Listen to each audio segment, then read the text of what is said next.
All right, and hello, welcome to Race Brain Podcast. My name is Rich Ryan, joined by Bracken Crocker and Jack Bauer. Today, we're going to touch on some Hyrox results from international races, and then people have been asking us. We got a lot of things that people have been asking, so we want to make sure that the people know what we're thinking because we're getting asked all the time, dude. Just all the time. Constantly. A lot of Grocery karting questions. stores everywhere. Yeah. Is this tiptoeing into Q&A territory? This this is your bread and butter, man.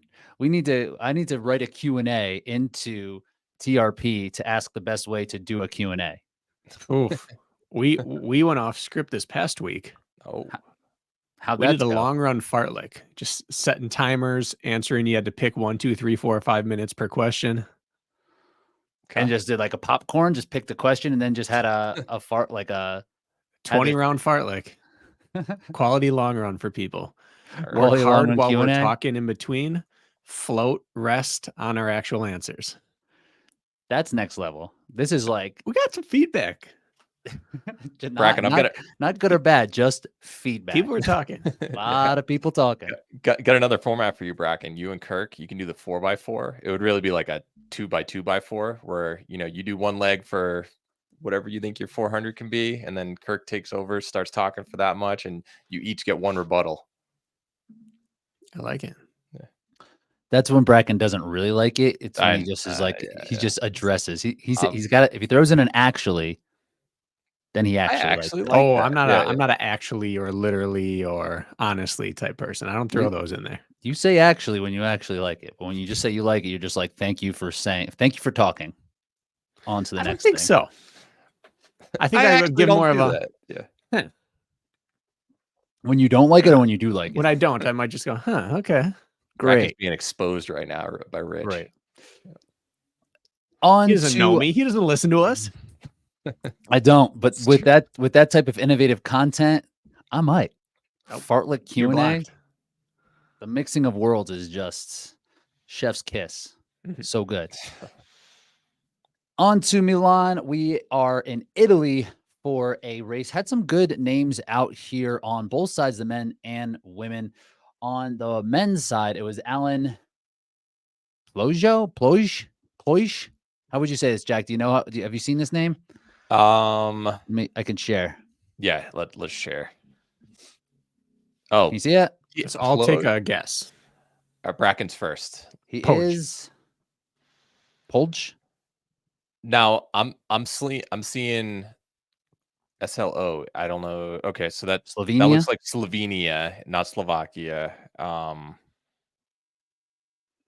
might be Slovakia actually. I don't think that they pronounce the J like we do, so I think it might be like a Y sound. Ploj. That's probably what I'd be going with. Look it But I'm up. probably wrong. Alan from either Slovenia or Slovakia with a last name we can't pronounce wins in 60.05. Avron Humphreys was 61.10. Some other names, Roberto Gamino from Spain was 62.22. Eric Woodward, who is solid, has put in some really like close to 60 times, 62.29. Eugenio Bianchi was 62.52. And Sebastian Iverson, who's run fast this year, I believe, closer to 58.59, was 65.46. Italy has the old American sleds, man. Straight up. Just donated it. It's like you gave us Olive Garden, we'll give you Hyrox sleds. That would happen. And I think that's a fair trade. A fair trade on our end. Yeah. So if we look into Avron, who was, we're not picking on him here, but he ran so aggressively and so strong and with guts in Amsterdam. He had the lead. He challenged Alex Ronkovic for the lead after the 20 sled minutes push. in. Yeah. I think he had a 140 or 150 sled push was 305. And then her sled pull was 426. They got those American sleds out there, man. It's tough. It is. Yeah. I mean, it sucks when you can do a week over week comparison and it's like, here's what it is. What happened? It's like, was Milan slow? Was Amsterdam fast? Probably yes and yes. You know what? Yeah. It doesn't matter anymore. Because we're just going off place and not time. It doesn't matter. Sweet. Exactly. Mm-hmm. Is perfect. And then we saw something similar on the women's end over in Milan where, oh, shoot, I'll pull those results up as well. You do, it's worth announcing that Ploj, Plop, won from the second heat. Oh, is that right? Yeah. For, I believe, the second time he deboed this field. That's happened to him twice where he's won in the, he's like I don't know if raced he well in won the other heat. time, but I believe he placed from the second heat. So like by the second time you've done it, there's no excuse to ever not have you in the fast heat. That's absurd. So is he the Debo of Slovenia, Slovakia? He might be. I like this. The Slovak Debo. On the women's end, it was Sinead Bent who won in 69.11 and Camilla Massa was 69.36. So we have a recent result on her as well. Yeah, and then Vicky McIntosh was 69.43. Looks like South African. That's great. Yeah, and Camilla, who had a 90-second sled push in Amsterdam, and Camilla is probably top 3 strongest in the sled push in the elite fields in all of Hyrox. Like she is awesome at the sled push and pull. It was 3:10 in Milan, and then 5:25 sled pull. We're talking going from sub 5 minute with 2 sleds to almost 9. What this has brought us to is Spartan It's like an extra station. It's an extra station. This is Spartan days now of the course isn't fully released to you. You just have to be prepared for everything. Like at first, everyone had to prepare for the big grindy sled. And then last year was like, holy crap, we got to get ready for high cadence, short rest, run right after the sled work. And now it's like, no, you have to be prepared for both and either. Memory test. Got to be ready for that 5K sprint or your 6.4K sprint after it's declared as a standard 5K. Yeah. Which we kind of saw here as well with rock zone from the last race to this race. This race had about a kilometer of rock zone. Not wrong. Yeah. Well, yeah. So I looked up Alan. I looked him up and he took 10th overall if you add up all the times in Nice. So I know that he didn't run on the grid, but he went 60-42 there. He won in Rimini earlier this year in June. And then a week before that, he got 2nd overall in Poland. So the guy's legit. And you can see some of the names that he took down right there. Heading into this race, his previous best time, he was between 60-42 and 62-35 on all 4 of those races. And now he lowered that to 5 seconds away from breaking the hour barrier. Is he big? I don't know anything about him besides his stats right there. Oh, I thought you were looking him up on the gram. Because I mean, if he's smashing heavy sleds, because I don't know, Italy's been like that too. I don't think Rimini was fast either. In Poland, I think have also had some pretty slow sleds. Well, this wasn't a PR course. No, it wasn't. No, and the man did exactly. It's kind of like the course in Nice, where if you saw someone run well and run fast there, it's like okay, they were really fit that day. Mm-hmm. Yeah, and Avron was, I think, 8th in Amsterdam. That 60 EO is worth what? 58 flat on the grid last week? Avron ran 57 something. 57.30 maybe? Yeah. I have his converted time from 60.05 to 58.27. So about a minute 40. Jack's butt. Everybody. People have been asking me. I've actually had people asking me to put their times in my butt. And then and I give them the converted time. So on to Korea. Gabe Heck showed out with a 57.22. Great race for our Wisconsin boy in APAC. Doing some really solid work here. And nothing glaring on the sleds. 2:30, 3:13. It's a good sled pull, but those are just good times. Very good sled pull. Very good sled pull. Very good sled pull. And then that puts us at 57, 57, and 58 almost flat for Wisconsin boys this year. We're still claiming him. 57.22 and 57 was Debo. Mm-hmm. So we got 2 57s and a 58. Yep. Yeah, and Dawson was 58 almost. Close. 07 maybe. 07 or something. Yeah, I mean, you guys do. It's the hotbed. Pretty undeniable. Yeah. It's the hotbed there. I think Gabe's actually over in Thailand spreading word of how good Wisconsin is. That's kind of what he's doing over there. Otherwise, yeah, he's handing out sausage and cheese gift baskets. he's on a mission, a Wisconsin mission. Is that what you do when people stop by first time? Yeah. Yeah, stop by the cheese shop, eh? The gentleman who got second in here, this is not his real name, but it's something along this line. His name's Hugo Huge. Yeah. Huge Hugo. It reads on the results. He ran pretty well. He ran 58 something, I think, in Stuttgart. I forget his actual last name, but this is how he puts it in. There's a guy in Spartan Race Asia. Gable actually know who this is. And he writes, his name is Wellington Beef Company. That's how he goes in the results. And I think that he's just promoting whatever company he has locally for his name. I like that. Yeah. On the women's end, it was Biddy. Sefton was 113.40. Emily Rose was 115.48. And then Jessica Lian was 117.16. So those times are improving in APAC region with people coming over from New Zealand and Australia and just like in general, they're going to get better in that region. But look at the spread. Look at the spread realistically though. And I know we kind of discussed this in a previous episode. Is this the appropriate region to be holding a major already here? It's like you don't have the depth. You're making it really difficult for athletes to go over there. And if you're not allowing, or if some athletes turn down the travel and then it rolls down to some other athletes, are you going to get the strongest ones? Because you're seeing massive gaps behind Gabe. The women's times wouldn't be winning in other regions yet. So I still think it's a couple years behind, and that's just how I felt about it. I went hard on Matt Davis because he was talking, like, why shouldn't they get a chance? Just like saying things that he says. And I was like, well, like no one in the region is going to qualify out of this race. And then I got a little scared when Joanna showed up and I was like, oh no, like she could definitely qualify there. And she's already qualified. So I think I'm going to be right. Gabe could absolutely qualify out of it, but he is 21. That might get a roll down. You're not getting 16 or 6 people who are going to. You don't think so? Could. I think so. I thought about this weekend, and I've come to the conclusion that I've switched my stance. I'm a flip-flopper. Nice. This is what I don't think there's any basis in sporting history that dictates the host city must have good representation at the pro level. I can't find it.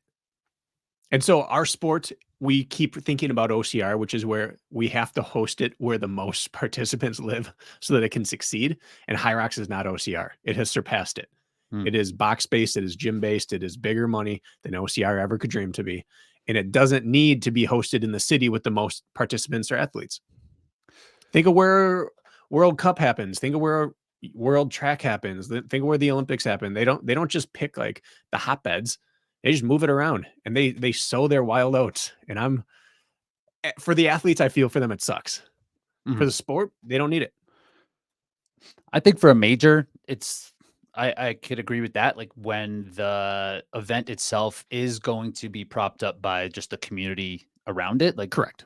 Hong Kong is going to it's going to make money. It's going to have a good turnout. Yeah, for sure. But if it was Worlds, then I think it's different. And I'd still be okay with it for Worlds 100% if age group wasn't a thing. Yeah, that's what I mean. Everyone has to qualify for Worlds and everyone has to go. Soon as that's the only argument that I have no response to. Age group props this up. If they just did the World Championships for Elite 15 and put it in Singapore or whatever during the Singapore race, perfect. It's fine. It's fine. But when it's for hundreds of others, yeah. So maybe, I suppose. But I mean, again, it's just a matter of what we're trying to do here. Are we trying to find the best 15 athletes in this specific case? It might deter the right people. It's not going to matter that. I don't think it'll be that different because people are going to go, but it could be that was my case. Like, is everybody going to go? Like, can we get the best people there? But I think people are going to go.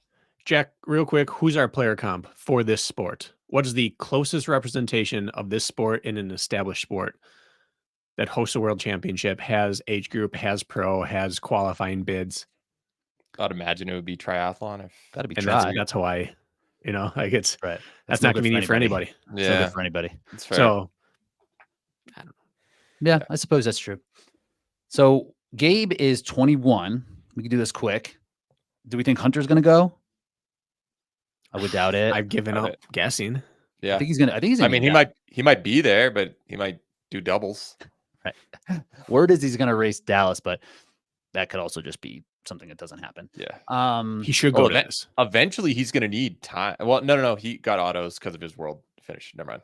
Take that back. He can. He'll probably race Vegas, right? And he'll go to Glasgow if he needs it. But if he does like Vegas, you could finish potentially in 7th.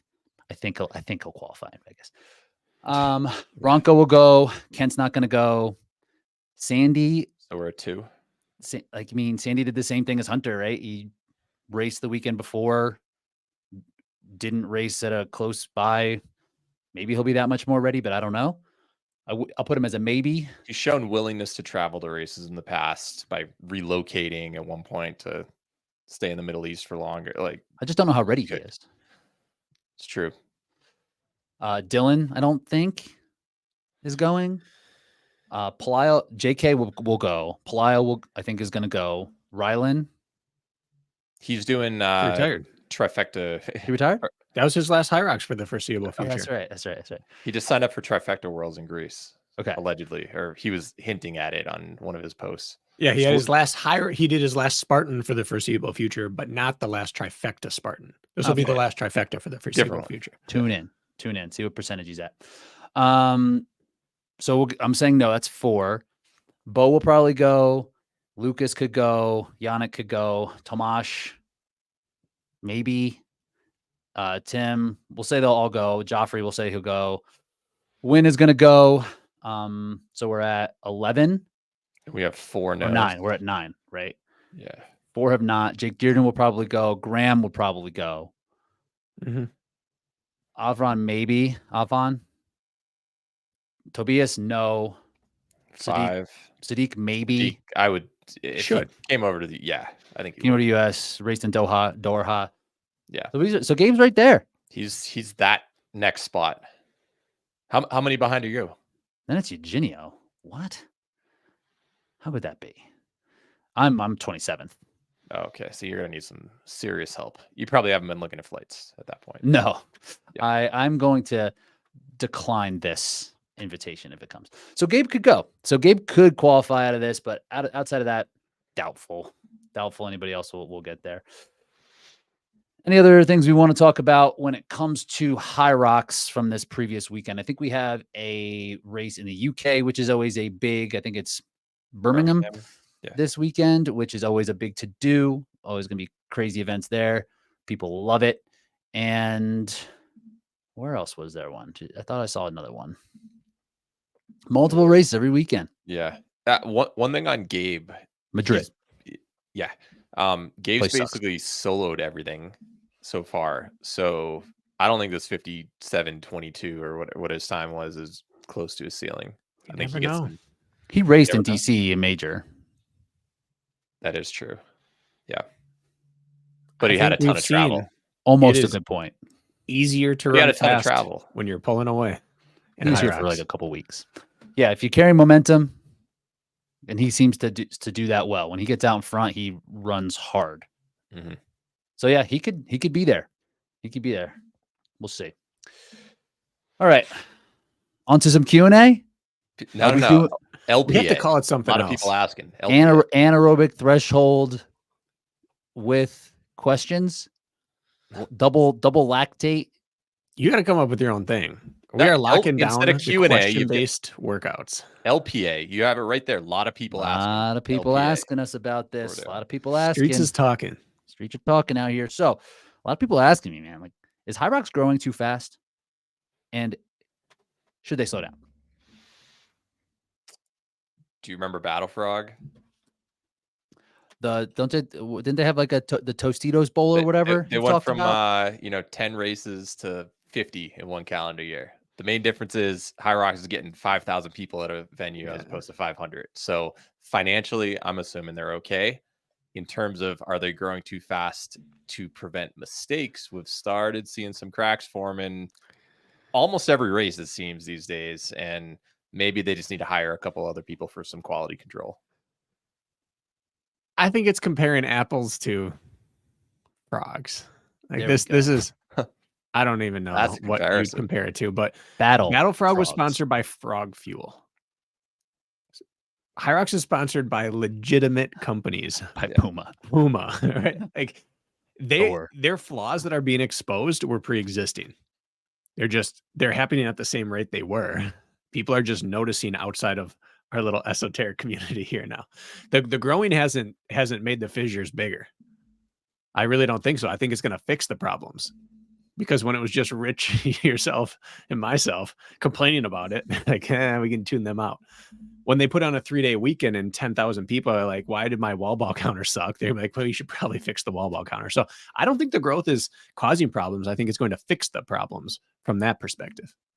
And on your wall ball counter, they're being innovative to problems. Like they're bringing in technology to try to improve these things. So I don't think that, if they were really struggling, they wouldn't be doing stuff like that. They're trying to fix their problems by bringing in some new technology that's going to help things, I think.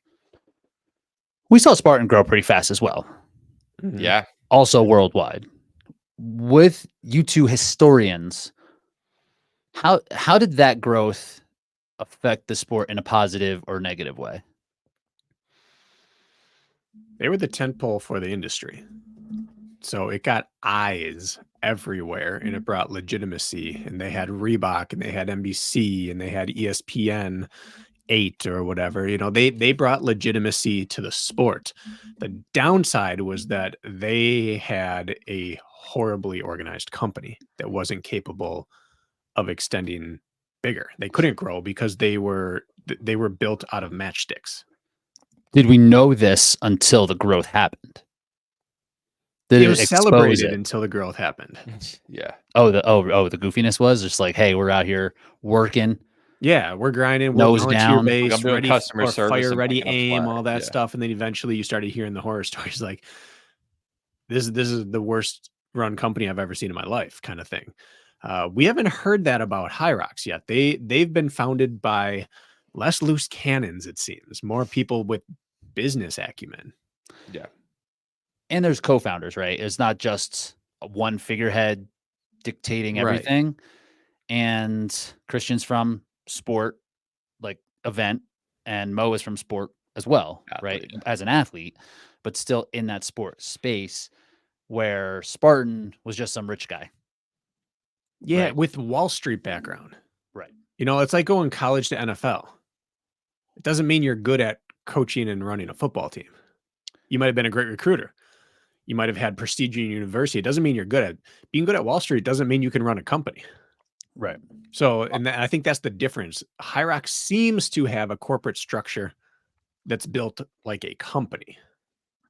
On the other hand, if you do kind of establish yourself as the big company, you can kind of, you claimed everything. Who else is competing against Spartan at this point on a real, like, head-to-head basis? I know that there are plenty of brands that still exist, but a lot of them have disappeared.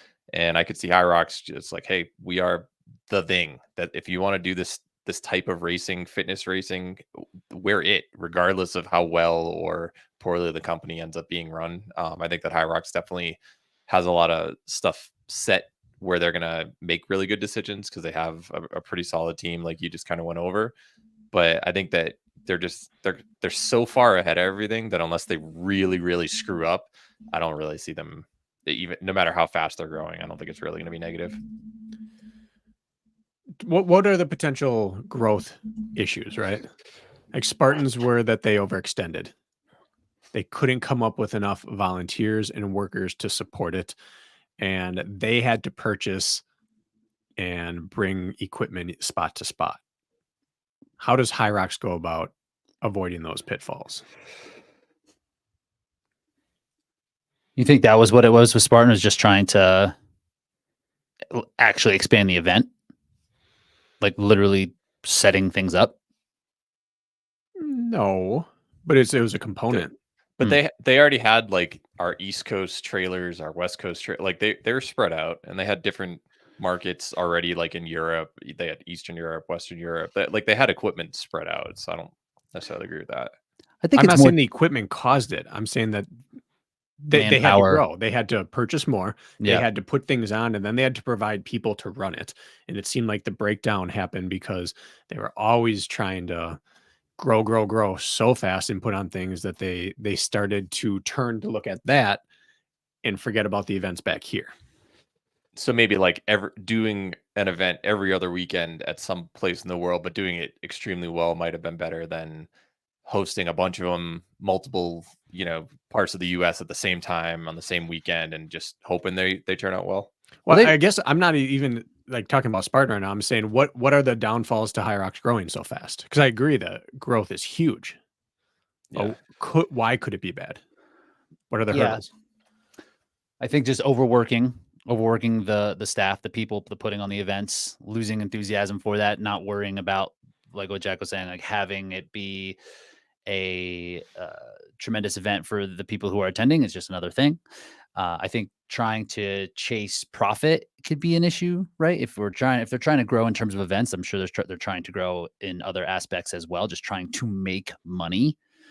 And that's something they can just more or less turn off a community, especially when there's no other option.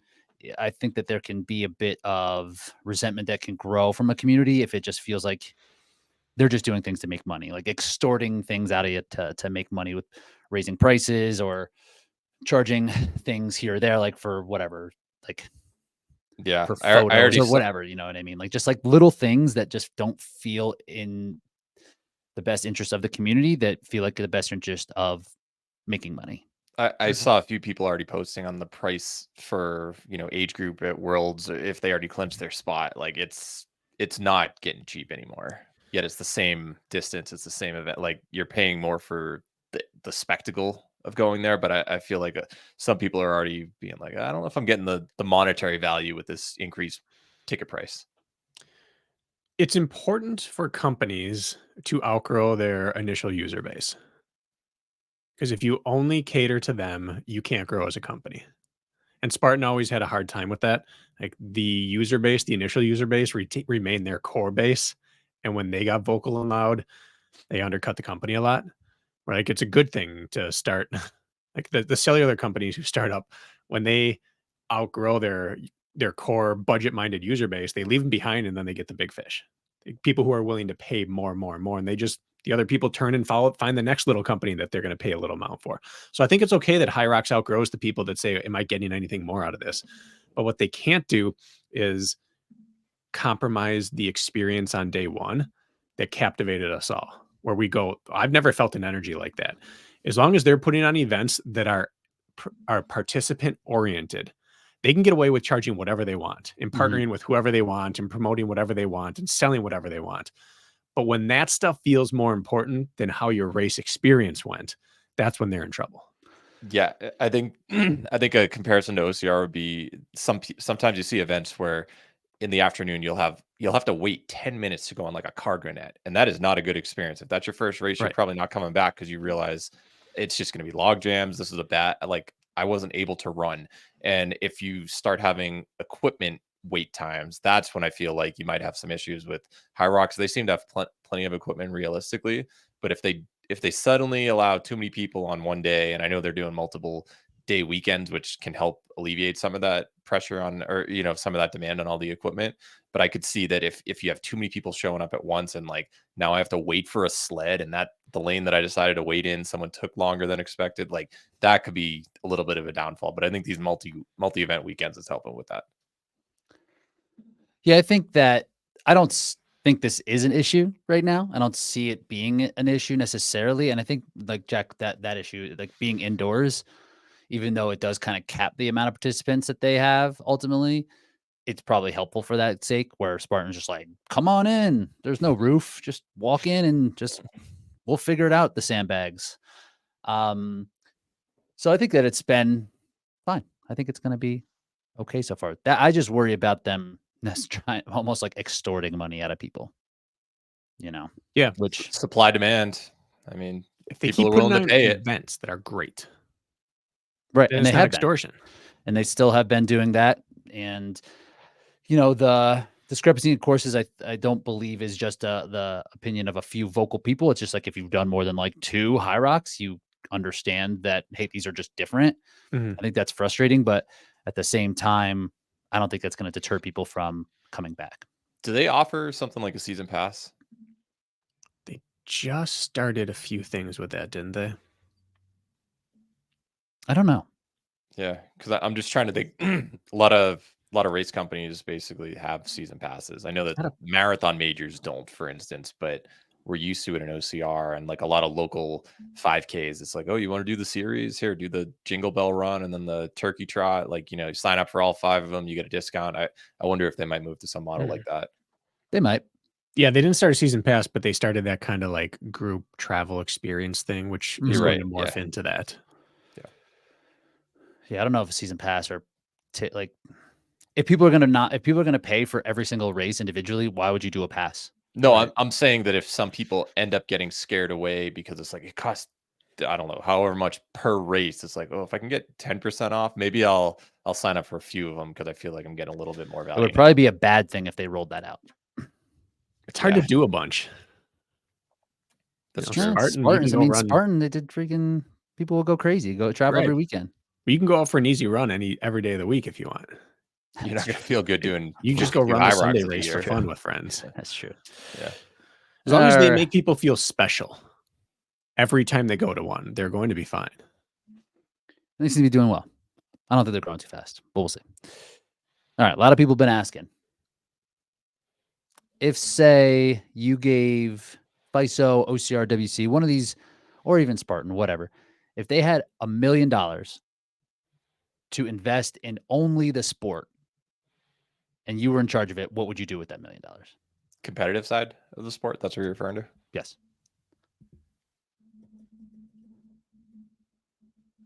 Bracken, I know you've thought a lot about this. I put 500,000 into production value of a show, of some sort of TV series, show, streaming, whatever it's going to be. $500,000 right away to that. 250,000 towards setting up athletes with training stipends, and 250,000 towards prize money. Interesting with the training stipends. Yeah, that would be to sustain a lifestyle, more or less. That's like rent, training stipend. I don't care what they do with it. It would get people committed to doing your whole series. And the sport never has been strong since people stopped making the series and world championship the purpose of their year. Oh, like travel stuff, like getting people to races. Like, get a hotel. Like, here's 15 grand for the year. Here's your travel stipend. It could be $500 a month training stipend. I don't care what it is. I would get a third of it or a quarter of it to athletes' hands right now, a quarter of it waiting in prize money, and that the rest of it would go towards making sure that we got as many eyes on seeing it in the most professional way possible. Now, would you put all 500 into one single race? Like, we're going to have the best race you have ever seen, or would you split it up, divide it among the season? No, I'd keep the ball rolling momentum-wise. Okay. The season works. They've proved it. It works in the past, and it keeps people excited. Maybe like 100,000 per event. If you want to show like 4 or 5 races, is that what you're saying? I think back in the day it was going to cost $400,000 for Transition Productions to put on a good series of everything. So now I add 100,000 to that for inflation, and $500,000 to make this look as good as any other endurance sport you see on TV. And maybe it's web-based. I don't care about that. But like it would be production value, Netflix and it would be money for athletes. Yeah, it could be Netflix. I don't really care what the platform is. People have to see it, and they have to be impressed by it. And those two things have to be paired together. It has to be impressive looking. Mm-hmm. I think those are very solid arguments. I didn't think of the athlete funding, I guess, but that is a good idea because it gets the same people there, and then you're like, here's what I'm doing. We're gonna have the same faces to root for throughout the season, which is kind of what we've had for a lot of Hyrox. It's like you're getting used to seeing the same names there and name recognition, as opposed to I did the first series, I didn't place as well, I'm not even going to bother doing the rest of it because I'm not going to make my money back. At least that gives the people a reason for people to show up consistently throughout the year. Yeah, give $12,500 to 10 men and 10 women, and they're going to commit to your series for the year. So here's a travel stipend and whatever else you need for the year. They're going to make your 6 events the focus of their year for that. And we've seen prize money. It doesn't matter if it's 80,000 for Lula or 10,000 for Croatia. You're going to see all the names show up if there's a big enough prize pot offered, but it doesn't need to be extravagant. Like, I think that if Alula, we already mentioned this, if they instead of giving 80,000 to the winner, they just gave 50,000, and then they used 30,000 extra on production, and we could have seen the race and so, like hired some good rabbits, have just a little bit more media coverage there. Dude, that camera in the sand was lit, dude. Yeah, that was great. But we would have had the same exact people show up regardless. Yeah, like John Albin wasn't like, oh, they're only offering 50,000. Right. I don't know about this. That I wish it was 80. 80 versus 50 is the same to him. You're exactly right. You put it at whatever the lowest number is that is high. So is that 12? Is that 14? Is it 20? Is it 30? Whatever that number is, that's high enough to be like, that's a ton of money. You leave it there and you take all that extra and you put it down below that.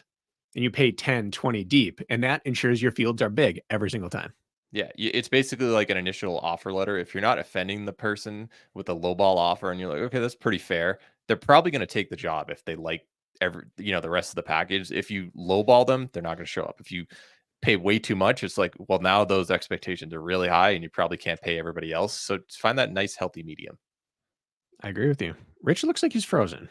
Rich is absolutely frozen. Maybe people are asking him some questions and he's just trying. So if you had $250,000, 250,000, like we talked, you divide it by 6 events, 5 series races, 5 majors, let's call it, in a world championship. That's 41.66666 per event. Per gender, really, at that point? Well, that'd be 20.5 per gender per event. So that's about what Hyrox has, right? Yeah, you can start at 8 per event and then just count down from there. Yeah, and that's enough that everyone will go. Do you want to know another really good idea that you could incorporate with that stipend program that you had? You could finally have in the middle of the year, like North America versus the world or Europe versus whoever. You could actually have athletes being able to travel more frequently because now they're like, oh, do I have to choose between worlds or this race? Like I'm going to travel internationally one time. This gives some options. Yeah, and maybe they don't get a monthly stipend. Maybe that $5,000 at the start of the year or something. Yeah. Yeah, is $3,000 of travel 4 times a year. Yeah. This Golden Trail Series flies their top 10 or 15 people out to each race. And as a result, everyone's at every race. Yep. What do you got, Rich? So what I would do, I would invest most of this money, I think, instead of, and I think we've talked about this before, but instead of like the influencer marketing works.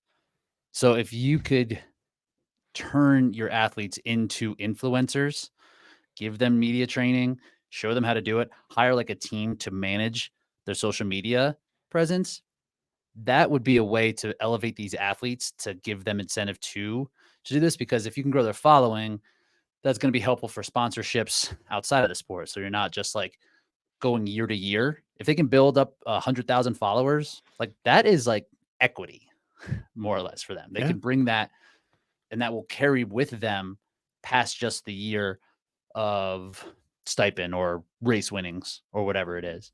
So you're kind of like reinvesting your profits instead of pocketing it. Yeah, putting it into the athletes that way, so that they can make a realistic living off of their followership and off of themselves as a business. And then it also is going to help reach a wider audience, right? Like if we have these athletes who are awesome, we're just like not interested in social media. They're not interested in growing it. Yeah. Right? Like that's what stops them from being able to actually bring in money, which is what basically OCR has been like. This makes us no money. This is not good for us. Let's hire some chef and we'll get him to make it real. And that's better for us in terms of reach than the person who gets 5th at the national series, even if they're an incredible athlete and a great personality, right? Because they're not having the reach that is really going to be a return. So that's what I would do. I'd basically put almost all of it into that. It's like, make the people in the sport famous. So you wouldn't even, what about prize money? What would you do there? Yeah, I mean, there have to be some, but I think the prize money was like pretty good before. I don't think it needs to be, if we increase prize money again, it's just going to be the same people coming out, and those are the people that they've already divested from because they're not increasing the reach past what they already have been able to do. Right? So yeah, I don't think prize money I don't think that's why the sport is not thriving. I think that there's no return on investing in the athletes by giving them prize money. Giving athletes prize money is just like basically throwing cash away. I think it legitimizes that faster people who take it more seriously will be there. The prize money? Yeah. And I think it has to be some. Yeah. I'm but saying it doesn't have to be $80,000. No. That's an absurd amount. Like Bracken said, like the minimum acceptable amount that seems reasonable, like that's what you should be offering. Rich, I like your take, because in the past it was always like, you get this money, but you must post X number of times, and that makes it a transaction that doesn't seem to favor you, and you're always like, I gotta post again, and it feels inauthentic. But if you gave them someone to find with which each athlete, what is your brand? How do we make that better than anyone else who does this, make you famous? And then they start getting residuals of things because they can start making partnerships on their own. They're incentivized to keep doing the sport that got them those followers. And it's going to come back on your sport. So I really do like that social media partnership side. And it wouldn't be crazy expensive. You could send content people out to them, right? Because that's the thing too. It's like, if you force people to do posts, it's just going to be like with their on their iPhone. It's just like not going to look good because they're not social media experts. That's not what got them into the sport. Some people might have a knack for it or care to do it, but the majority of people don't. Yeah. All you need is someone with a camera and someone to kind of help produce or direct what the you can hire someone. You can hire someone local and have them come out for a couple $100, like once a month. So maybe that's that 12.5 per athlete, and that's now make it's it social 10,000. money. Yeah. Take another 100 away from production down to 400 from 500, and now that's travel costs for everyone across the world for the year. Yeah, I like that. I don't think it needs to be $1 million to help people get people's social media up. It probably is much less than that. But yeah, if you can couple that, but make it part of the offer so that there is return, because right now there's no return, and they put it in the athlete's hands, and it doesn't work. All successful sports have given fans a way to follow their favorites throughout the year and then watch the events that culminate each storyline. So why Drive to Survive was so big for F1. It gave them a reason to root. Why fantasy football is so big for the NFL. It gives people a reason to watch and root for people that they otherwise wouldn't care about. And our athletes are so small on social media that no one finds them, and there's not much to follow because the content sucks. It's you holding it, running down a trail. It's hard. That doesn't do it. So I agree with you, Rich. I'm on Team Rich for this. Thank you. But I still want my production values. Yeah, I was gonna say. Still make it look good. But help the athletes out in a way that actually helps the athletes out. Because the dollar to year chasing it is proven not to work. All right. A lot of people asking about this doubles that's happening for the World Championships in Hyrox. But people are asking, is this the best way to do doubles for Hyrox? Visually and to find the best team? Is this how we should do it? Or is there a better way? Are you saying maybe BK relay? This question. Why are people asking this? Who hates? It's always relay. Well, let's work it out, right? If it's relay, there's no split of the stations. You go. I go on the Deca style. Yeah, could do a Deca style. Because Bracken and I, when we teamed up, it was definitely not, I'm doing all 1,000 on the ski erg. It was, hey, I'm doing like 200, you do 200, just keep going back and forth. I think Deca style is the way to go. It could bring in a broader range of teams. The problem is, I don't think anyone wants to watch specialists do the runs. Part of what makes hybrid so cool is that you have to run still, no matter how big you get. Now, you're telling me that if it was Matt Frazier back in the day and Matt Centrowich, you had the two Matts teaming up, two absolute specialists in their field, and then you've got Rich and Pelayo going head to head, you wouldn't want to watch a matchup like that? We bust that ass, dude. Yeah. I would watch it, but I would want them both to have to do one or the other thing. Like Centrowich would have to do a station and Frazier would have to do a run. If that was the case, then I'm all for it. Then we can build these all-star teams, the Monstars. That's fine. I would love to see that. But because I want to see them do the thing that makes it hybrid, I don't want to watch specialists do specialties, because then you bring in champion rowers, champion CrossFitters, and champion runners, and then they just are just still doing the thing they're good at, and we don't get to watch them. Hybrid is about watching people do the thing that they're good at and the thing that is their worst, all at the same time. Legitimately, if you brought specialists, you'd probably have a 20-minute 8K for the run split, like that. You would have some high level runners be able to do that, and then we just had someone do 22:0 on the roads. Yeah, but if you get 4 minutes, get a rest, 3 minutes break, like you can rest up. It's basically 8 by 1,000 at 4-minute pace. You can do that in 45 minutes. And I'm fine with that, as long as he's got to pick up the farmer's carry once or jump on an erg or whatever it's going to be. So you're saying there must be like a minimal amount, like they have the markers on the sled, for instance. It's like you need to push this at least 5 meters. No, I'm just saying that if it's a relay style, you can't just do the runs. Okay. I think relay is always better, but the you go, I go of Hyrox is cool because strategy matters so much. It's why we got to watch Rich and Pelayo take on Hunter and Kent. Was that the battle? Magida and Dylan. Yeah. Magida and Dylan. Hunter and Kent weren't in that one. Mm-mm. Anyway, 4 athletes, very different profiles, really cool strategies, and pretty deep into the race. Like there was still stuff happening. That's what makes it fun. As long as you keep that, I don't care what it looks like. The tough thing is with the current format, you're basically as fast as your slowest runner. Right. Yeah. It's like hard to have major like moves happen. We don't know. We haven't seen 15 high level teams go at it in doubles, but I would imagine if it stretches out, it's just going to remain stretched out. Where if there was some way to have it be like, okay, we have to wait until the row because there's a monster, like this person's crazy on the row. James Hall's on the row or something like that. Real quick, that he just did a deca strong. Did you see his time? Did he? I didn't know if this actually happened. I just thought it was like what did he do? What do you guys want to guess his time is? You know who he is, Bracken, right? 8:59. Yes, I know who he is. Okay, just making sure. I forget what good times are for this. 10:30. 12:58. So not close.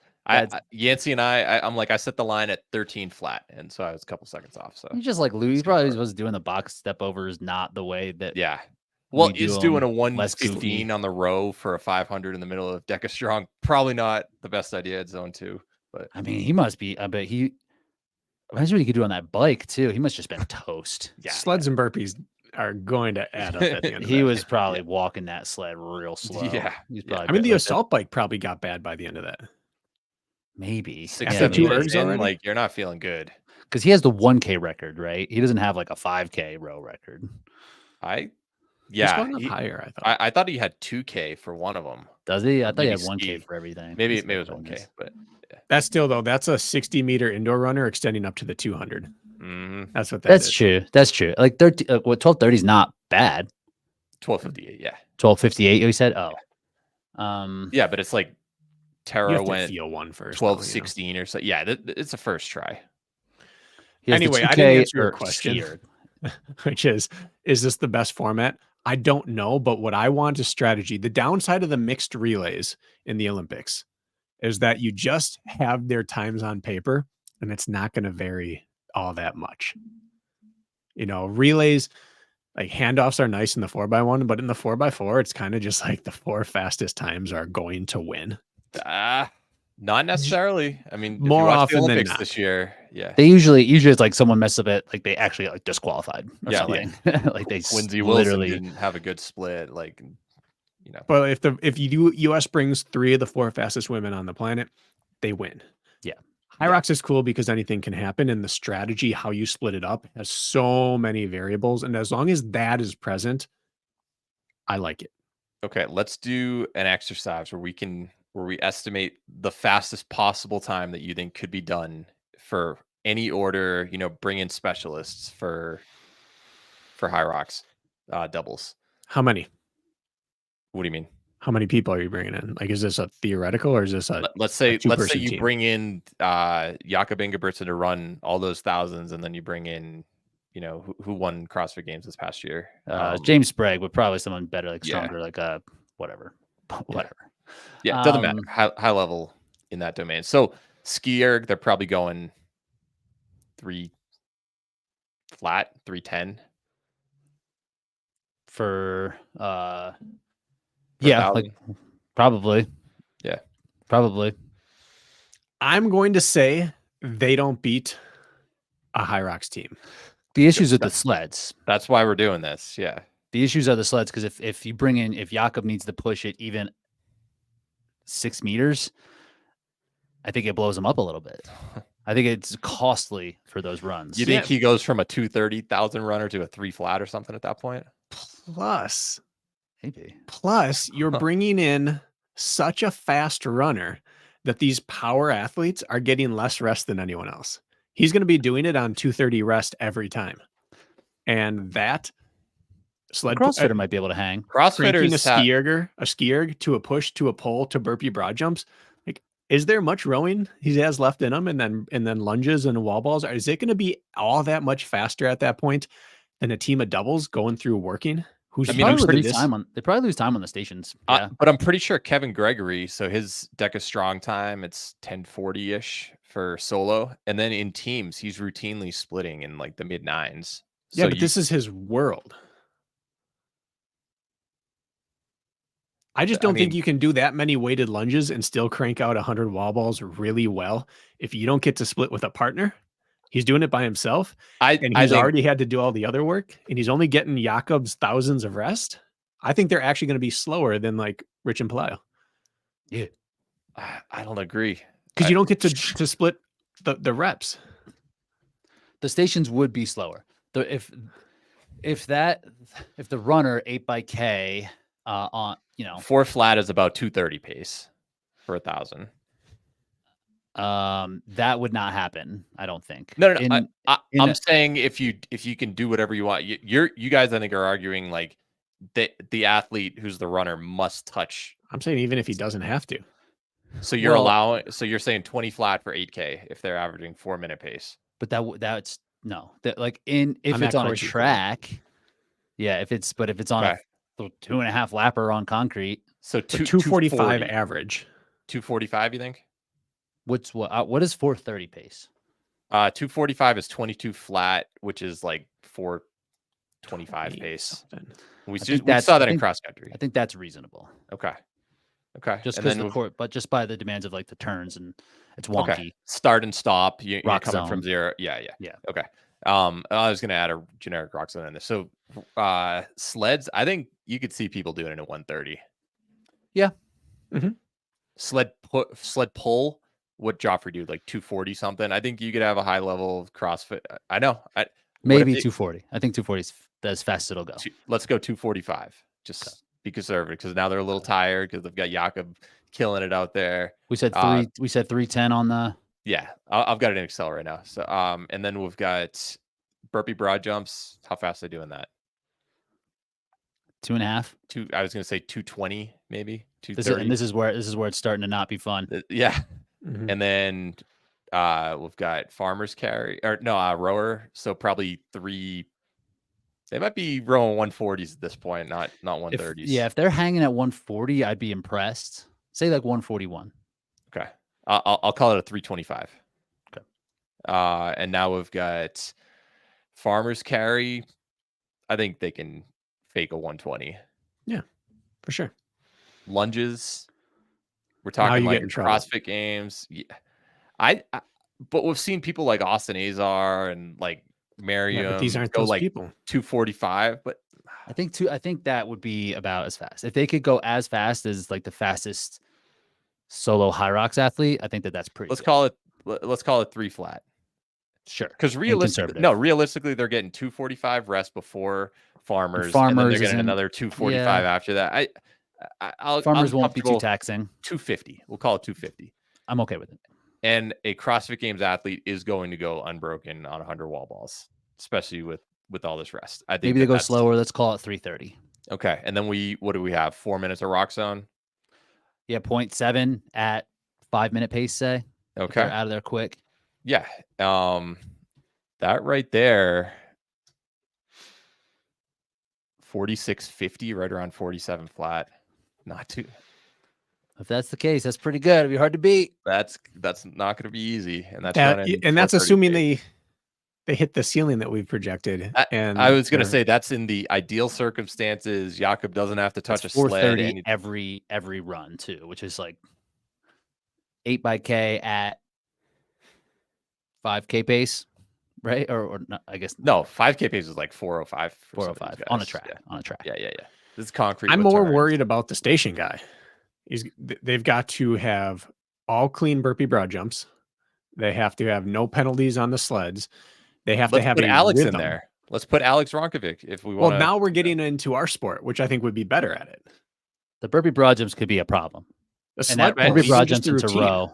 That could be saw it with Atkins. But he came on and started going hand over hand, and then had to switch, and then fumbled with the rope. Like they're going to do that. But it won't be 2 minutes on. I don't think it'll be 2 minutes. No. But can the best in our sport go 49? Yeah. It'll be a battle. I mean, Ricky Garrard, he probably ran like 33, 34 in his run at a couple minute rocks. I bet he went 25 flat for his workouts. And this hypothetical monster went about 21. So that's doable. Let's make it happen. Yeah. Bring it. Get Jakob out here. Imagine how small he would look out there. What's his height weight? He's like this big. Is he 6'1"? Is he 6'1"? I think he looks taller. Compared to 6'2", 163. What a beast. That's actually pretty big. I doubt he's 163 anymore. That seems always leaned down over the last few years. That seems pretty big.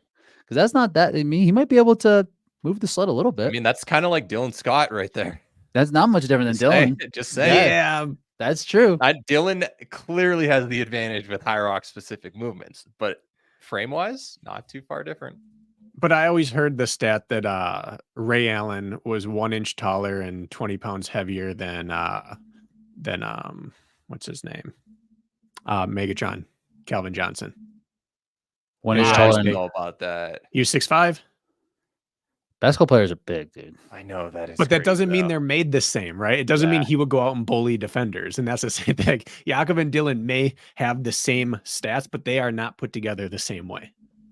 Okay, let's take away an inch. Take away an inch and 10 pounds. Now we've got him about 6'1", 150, 155. That's pretty slight for Hyrox. But there's people out there doing it. Yep. Rich, on that, a lot of people have been asking me who's going to be showing up to that Hyrox Elite 15 Pro doubles. Who's asking you that? A lot of people asking. Yeah. Are you going to be doing that? It's like, as long as there's teams from Wisconsin out there, we just don't want any smoke. Because I heard on last episode of Race Brain with Matt, he was saying that Dawson and Marcus Wallace are teaming up. They're going to be dangerous. Yeah, they'll be good. And they're a good match for each other. And they've trained together a bit, which helps. It's going to be a matter of how of Debo's ability to run high end. I mean, he showed it recently. I know not Dawson level high end, but like he's faster now. He is, but he's also he was a 48-400 guy in high school, which means he's extending up. So interval style is only going to benefit him compared to everyone else. He's an interval runner at heart. The Jerry's 200 times under 22. Was he? Yeah, that was nasty. Like 21 something. Because he just like he's calm and he's big and he gives off the attitude of like a gentle giant. So to picture him blasting out of blocks and running 21 something, that's like a level of explosion we don't see that often. Yeah, is he the fastest actual runner we've ever seen in Hyrox? Like on the high level? Who's like under 60, probably, right? Like yeah, probably. There might be some guys in like the 65 range but sub 22 and 48 something. You have to work to get that. That is, I think his 4x4 team was like 317 or something, like sub 320. They were the champs. High school? Yeah, they were. Ours was like a 322, 321, 331 up in New Hampshire. No. Pale ass white dudes. No. Renton was water bottles. Well, that might have been me. I wasn't on my 4x4, but All right. So Shade adapting sunglasses on. Whoa. No, I've got my colorblind sunglasses. Don't be hating on those. all right. A lot of people asking. Me. Yeah. So if OCR had to change something in their structure to make it better for the sport's growth, do you think some examples would be more exciting obstacles, standardization, more strength movements in it? What do you think the best route is for OCR if they had to actually change the structure of the sport to help it prosper? And this isn't schedule-wise, like venue fatigue. That wouldn't really count towards it. No, like that, like a fundamental in the sport. Yeah.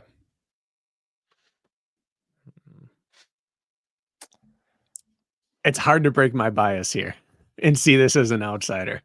What would really grow? Because I'm not the intended audience for growth here. Right. Like if you can imagine yourself first seeing OCR, what would make it be more appealing? Does having an entire race weekend where you just sign up for your 2-minute slot and you're going to run the 100, just churn them out, would that help? That's what I'm saying. Like are more exciting obstacles, explosive obstacles, shorter pieces throughout, stage racing through obstacles. I mean, the way that the world short obstacle course, mile run, short obstacle course, that is like fun and exciting, more ninja-y. Yeah. No, I'm going to say no.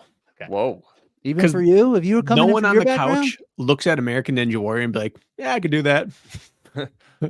No. So I'm going to go the opposite way. I'm going to say team-based obstacles, showing up with your crew. You like teams for OCR, but not hybrid. There's a reason Tough Mudder was the biggest OCR organization on the planet. Their numbers killed Spartan, and it's because it was teamwork to get through the course. They had 12-foot walls. Your boy was the only one getting through that solo, right? 12-foot walls. They had a step. Yeah. You got through a 12-foot wall? You don't think that I've won one of those races before on my own? Yeah, Jack's got through that. Yeah, don't be saying he may be translucent, but he can jump. Absolutely. And I was like sliding up that wall with that sunscreen. But point is, they had it down. Corporate teams came out to that. Frats came out to that. Moms came out to that. People who wanted to do it for the social interaction and to do it with a team building or just fun with their friends. I think that might be what I would go to. Sign up with your group of blank and get through this course together. Share the work. Help each other over obstacles. And we're going to have inflatables and stuff like that. Like, make it fun, but really challenging. You need awesome mud picks for these people, and you need epic views, and I think teams. So you're thinking just back Tough Mudder. Grassroots. I think Tough Mudder 2.0 is what I would do. All right. Should they have like the Tough Again series where... I don't dislike your option. It's just that how many times do we hear people say, "I'm not traveling for a 5K"? Yeah, I know. So are we going to for a 100? So is this for the sport, or this would be just for the growth of the event? Both. And then the elites just run the course with their own obstacles or their own lane or whatever. Because I don't think the elite style can work without the masses going through. Mass appeal is what you think it needs. Yeah. Tough Mudder was enormous, but they never captured the elite side. Spartan captured the weekend warrior, people who want to go compete and test themselves, but they got close, but they never captured the numbers that Tough Mudder had. I just combined those two together. How about having a season where, like, Tough Mudder, they had World's Toughest Mudder. That was the event that everybody thought about. And did they have a qualification system where you had to run a certain event to, like, run a Tough Mudder beforehand in order to sign up, or could you just sign up? To get in different corrals, to be a contender status or whatever the different bibs were, you had to have different criteria for that. Well, if you made it so that there was only one big race in your region each year and you had to run another stepping stone race within the season, that could be another option where it's like you're not really focusing on a series at that point, but it's like, here's the big one, and you're going to get people who want to qualify and run it for fun. Like, you have to attend one of these other races. I don't know, throwing it out a different idea. We're getting a lot of feedback, Rich. Yep. Oh, you're hearing that? Yeah. My bad. Right. Is that the tin can situation? It kind of sounds like you have, like, your fingers are running on a desk. Kind of like you're running out a cable. You're wiring out a cable. Don't even know what that sounds like. Yeah. Oh. You're just flexing your Morse code knowledge think out here, letting it everybody kinda know. it sounds like your soil's settling, actually, so No. I wanna get that looked at. I don't know what it sounds like. Jack was the Eagle Scout, big nerd I've who knows how never to done do any Morse Eagle code. I don't Scouting. know how to Yeah, do he Morse is. code. I didn't. I mean, you never know. I don't have to teach in freaking Wisconsin public schools. You might Yeah. get stuck out in the snow somewhere. You might have to learn how to smoke signals. We don't Morse get stuck in code. the snow. You potentially could. It would be good to know what to do in those You circumstances. burrow in like a sled dog. Sled dogs burrow? Yeah, you get under the snow and your body heat warms up a cavity in the snow and you survive the night. Okay, I guess I learned something new. Go Must watch have Snow taught you that in Dogs, Jack. Wisconsin. All right. Yeah. What's going to make the sport easier to watch? Something to watch. Coverage. Honestly, I think tape delayed coverage, like the past few races that I've watched that have been tape delayed, have been significantly better on OCR report. Like that USA OCR race in Georgia, very crystal clear coverage. Like I know that we love seeing things live, but it comes in better, and that's much more watchable. I mean, the cheap answer is the fancy answer. It's money. Money is going to make it better to watch. But if we can't get that, I agree. Tape delay is the only way to get good quality with the money we have in it. And that's going to require an uptick in rabbiting. I mean, Jason Dupree is a man of this sport, but he doesn't belong trying to produce this show and rabbit both races at the same time. Like we need to unleash that man on the thing he's good at and unleash the runners on the thing that they can do better than anyone else. Whereas he can do this better than other people. You need just to have runners out there. And he didn't have anyone at his disposal. But that's, if you can just get every second of the course covered, now you can put together the best tape delay anyone's ever seen. So if we can't save money, I'm just going to say better footage from rabbits. Let's get them drones out there. It's money. Not a bad idea. People chasing around, spraining their ankles. I mean, we saw somebody watching. Yeah, we get real athletes. We saw Spartan Race. We saw Spartan Race Croatia, and that was produced like it was going to be aired on. Maybe it was only the 100th that was going to be aired on TV stations and stuff. But they still brought in not Manuel Defoe, Jeremy Gachet, Thibaut Jean. They brought in some high level Spartan style runners to rabbit the World Championship event, and even then they had connectivity issues. So it's like you can have the best rabbits in the world, but like if the picture quality because of the streaming ability isn't there, the venue is venue specific obstacle with this, just because like you're out in the middle of nowhere to get these courses. Yes, maybe course design is part of this too. It's like, hey, like, is this the fundamental issue? Is that what we like about these courses is that they are remote and they are unique, but is it just can't make a call? Yeah, you can't make a call. You can't watch it. Yeah, course design that's a good point. I remember Palm Beach for the 3K. It's like on the city limits. You are, 1,500 feet away from like the edge of where communities end, and you're like, I'm in an area, suburb of Miami that has millions of people, and you had no reception there. So you can be in a big city. It doesn't necessarily mean you're going to get reception either. I definitely watched that 3K live. That was the last time I was locked in. We watched the Worlds live too, for sure. For 3K. Yep. This year, I don't think I've tried to tune it to anything live. I mean, with Starlink now and mobile packs and everything like that, if you have the key is you can't go over the top of anything, right? You have to go up and come back down the same side. As long as you stay facing one way, things like Starlink can keep this production going, which is a cost. But you have to pick a venue then that makes it very interesting to stay on one face the entire time. Well, you have a sprint series this year or next year. It's sprint? All sprint, yeah. All sprint except the Beast World Championship, the Trifecta World Championship, the 100-meter World Championship. Is a sprint series, but other than that, all sprint. Yeah, 3-inning regular season, 9-inning playoffs. What's wrong with that? Duh, qualify for the 1,500 through the 800, through the 1,000. Run the 800 all year, 10K World Championship, Marathon Olympics. Like, get on board, boys. Duh. All right, cool. What else? Anything else people been asking you guys? A lot of people have been asking me when Bracken's going to be racing again. No one's asking you that. A lot of people. A lot of people asking. A lot of people chime in the comments. I have a torn ligament in my foot right now, boys. What? Yep. I haven't run in 3 weeks. I got at least 3 more weeks ahead of me. I'm braced up, walking around When did everywhere. this happen? At the track? 3 weeks ago. Dang. Karting? No, come on. If I get injured there, it's a that pedal too hard. Yeah. What was the lower back? What was the thing that broke? That like it was an axle or something. You had to kind of cut in half. Oh yeah, into the quadrants. Yeah, I just figured you do that with your foot. Try to kick that thing. Try to pry it. I don't have that flexibility. If I get hurt there, that's how you get. That's how pull you your hurt lower yourself. back, or you gash yourself open with something. Yeah. Tear a ligament with a cut. That's a bummer, dude. Where? Like in your toe? Side of my foot. Was it the ATFL? Oh man, bummer. I don't know. I got to double check. It doesn't matter. It matters. We care. Your foot's like this. Normally, you roll it out this way. Yeah. If you try to lift it this way, that's what lights it up. That connector tendon right in there. Gotcha. Bummer. Sorry. Anterior talofiblio, whatever. Jack's geared up. Jack's, we just saw how we did a little test to see how the end of the race will go. We know there's work to be done. There's work to be done on specifically wall balls, but you can get better in wall balls in 2 weeks.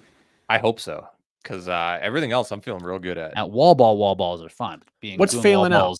An hour in is where failing out. I definitely am gonna bring like a towel or something, because just my forearms and hands. Maybe I'll wear gloves here on wall balls. Like they just get so sweaty and just holding on to that thing. Just for that. And that's in Colorado. You come down to a place that has any humidity, you're gonna be I'm just a sweaty human in general, but the running's good. So I'm Playa wears the gardening gloves. Those wonder gloves for wall balls. Yeah, he takes them on, he puts them on and takes them off a couple times, and there's for pole, farmers, and for wall balls. Maybe I'll wear like a waistband, just tuck them in there. Just naked belt, you're set. Yeah, sweet. But are you legs or arms giving out? My face. It sounded like you were just more tired. I think I was anything. I was fatigued. Yeah, I basically was like losing grip, and then one time it bounced off and it slipped straight through my hands and then smashed me in the face. And I'm like, oh my god, screw this workout. Concussed. And, I basically, I shouldn't have. I didn't give up, but I definitely was. I checked out at that point, but I'll be back. This. Yeah. So maybe doubles for Jack in the future. Playa and I are going to do Miami. But I think that's what's going to be, because the Scotland race is the same weekend as Houston. So I think a lot of the Elite 15 will be there. I used to live in Houston, so I just kind of want to visit some people. So go do your thing. And get hopefully do well there. I've got a nice partner. So who's your partner? Tell you off the air. Yeah, it's off the record. Yeah. All right. I told Riker Matt and I are targeting Houston or Miami. Are you? That'll be a team, man. Show up to both. I want to see it. That'll be a team. I mean, Bracken doesn't lose in teams unless he's with me, so I think you're good. And you don't really lose with me. We got beat by a later heat. No one beat us. Yeah.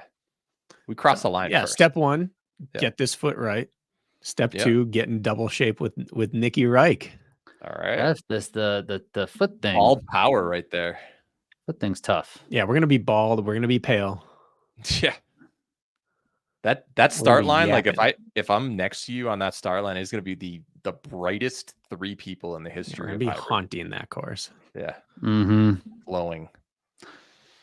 All right, that'll do it for us. Great job today, if I do say so myself. Anything else to plug? We have more Q&A over on TRP. Nah, man. What? Last week.